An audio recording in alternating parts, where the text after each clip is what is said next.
What's up, guys? Devin with Adventure Hobby Passion back today doing another video, and as you can see, the truck's really muddy. So yes, I've been having fun off-roading with it and not filming. I've been doing stuff off camera, just some time off for myself. I'm still obviously on the upload schedule. I'm also trying to get caught up, so if I don't film things, I get caught up. Also just doing stuff that I couldn't film because it was really late at night, so wouldn't be able to be good filmed. Well, that's besides the fact. Today we're going to be doing another huge mod for the Tacoma. We would have needed it when we went and did this, and we also might get this cleaned up in the video, or we might get it even more dirty. So yeah, we're gonna do the transmission cooler. So let's jump on in and pull the truck in.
Alright guys, coming back the next day for another update. I did get the truck for the most part taken apart.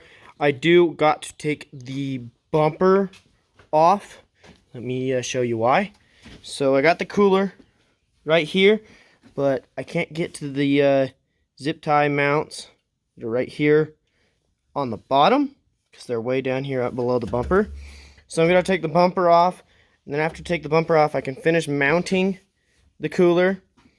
And then I'm gonna have to put a spacer right here for my AC line, and then I'm probably gonna put some foam pads right here so it doesn't rub through my cooler and rub through this line.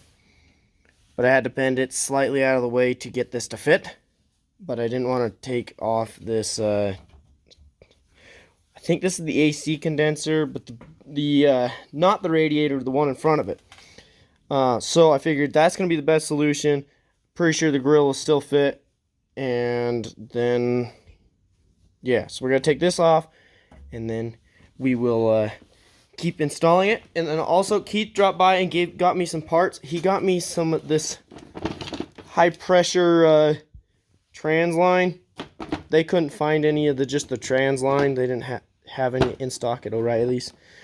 So high pressure it is, and it is 10 feet, and it only costs 12 bucks. So not too bad, not too bad. Now we got to take that bumper off, so jump back to the time lapse.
while of being gone. I hung out with the boys. So now I've came back and I'm going to start working on the truck again. I did get the final part I need. Just a hose barb coupler to connect the old hose to the new transmission cooler line. So yes, this line right here is going to get connected in through right here to the old line, and we'll use this to connect those two. And then after that, start buttoning her up. Yes, we'll continue to work.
Alright guys, so apparently I lost 2 more videos on this video, but so actually where it ended off, we took the truck out for a test drive. I didn't have a grill, front bumper, pretty much any of the trim pieces on, but we went and took it out for a test drive to see how it worked. And I was just in the city, just in the neighborhoods, but I was romping around a little bit on the busier streets, the more main roads of the neighborhoods. Only getting it up to like 30 because that's what the speed limit's there, but just doing it quicker. And it didn't get hot. I got up to if I remember right, it's a 133 or something about there. Freaking way cold compared to normal. But this was back in March when I was testing it. Now we're into summer times. I'm filming this in July because I'm editing the video now. But now I have more experience. I can tell you about the cooler. It is done phenomenal. I wouldn't trust the low pressure drop because if I'm really early in the morning, like I was driving in April, really early in the morning, you get on the freeway, put it into overdrive, and it cools it all the way down to 100 degrees, which isn't the greatest thing. But then when you get off the freeway or you downshift to 3rd gear, it jumps right back up to where it should be. Jumps up about 140 or so. 160 range, depending on how hard you're getting on it. But now that it's summertime and it's 100 plus degrees and huge hills, it does much better. It is definitely not perfect. I do have more videos coming soon to maybe help it out. But I would highly recommend it. It's a really easy drop-in kit. You can get it at O'Reilly's for about $120, and some of them will have it there in stock, or if not, at least mine was able to get it a few hours later from their supply place or whatever. Way easier to get it than Amazon, but I will link it to Amazon in the description. So yeah, highly recommend it. It's done phenomenal. I don't have a time lapse of getting the front grill back on, but it's the exact opposite of taking it off. So it's not like I'm doing a how-to video. But hopefully you enjoyed today's video. Like, comment, share, subscribe. The biggest thing on my channel, go out and go find your passions.